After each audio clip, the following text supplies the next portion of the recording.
Well, I think they follow the leader. One thing with the Democrats, I give them credit for it.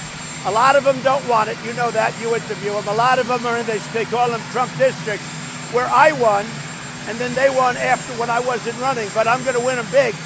If you look at what's happened with my polls, they're through the roof. You know why? Because of this phony witch hunt. If you look at what happened with the fundraising, we've set a record, the Republicans, because people are sick and tired of it.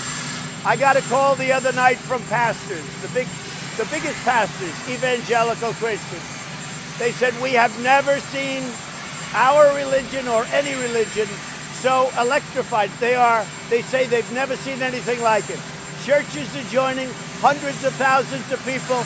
And you know, that's to a large extent because of you and your partner, the Democrats. Do you think it'll pass the House, sir? Do you think it'll pass the House and die in the Senate? Well, I think this. We have a great relationship in the Senate. I have a 95% approval rating in the Republican Party. I believe the Senate, and I haven't spoken to that many senators, but I believe the senators look at this as a hoax, it's a witch hunt, it's a disgrace. Should have never happened. Just like Russia collusion delusion should have never happened. That was a witch hunt. And just like that, should have never happened. So I think in the Senate, I think they feel that the Republican Party has been treated very, very badly. Now, in the House, they have the majority. They all vote with AOC and +3. Nancy Pelosi's petrified of them. I mean, she's afraid she's going to lose her position. Nancy Pelosi will lose her speakership right after the election when the Republicans take over the House. I wouldn't mind because we have no rights. The way they're doing it, they've taken away our rights.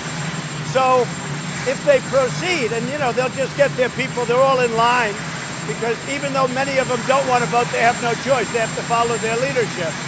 And then we'll get it to the Senate and we're going to win. The Republicans have been very unified. This is the greatest witch hunt in the history of our country. So we beat the one that started immediately. We went through 2 years of Mueller, and that came out like a 10. It came out perfect. And a few days go by, and they start this nonsense. And this is just as ridiculous. So the Democrats, unfortunately, they have the votes. They can vote very easily, even though most of them, many of them, don't believe they should do it. And I do believe that because of what they're doing with Pelosi and their real leaders, AOC +3, that's their real leaders. I really believe that they're going to pay a tremendous price at the polls. And we saw the first glimpse of it 2 weeks ago in a great state, North Carolina. We saw a great glimpse of what's going to happen. What letter to Pelosi say? When will you we'll be issuing a letter. As everybody knows, we've been treated very unfairly, very different from anybody else. If you go over not only history, I mean, you go over any aspect of life, you'll see how unfairly we've been treated.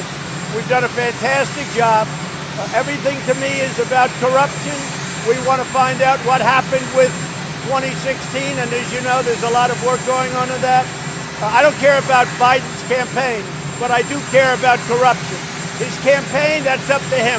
Politics, that's up to them. I don't care about politics.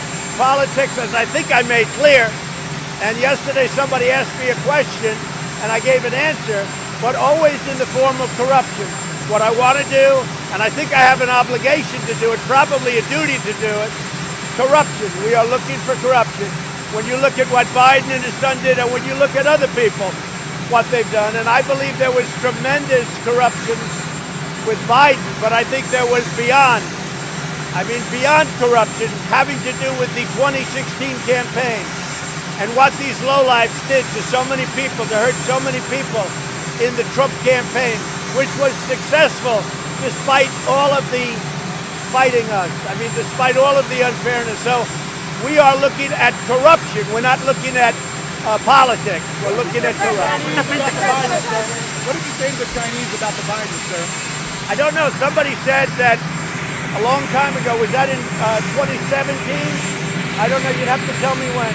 All I can tell you this. When I speak to foreign leaders, I speak in an appropriate way. If you notice, they don't mention the call that I had with the president of Ukraine. They don't mention that because it was so good. The only time they mentioned it was when Adam Schiff made it up. You talk about Pinocchios, that should get 10 Pinocchios. He made up the story. It was a phony story, Adam Schiff. So they don't talk about that anymore. You know, when this came out, it was quid pro quo. Well, there was none. Also, yesterday, the ambassador, who I heard was tremendous and a tremendous person, he was 100% for what we're saying. 100%. And if you look, he also said there was no quid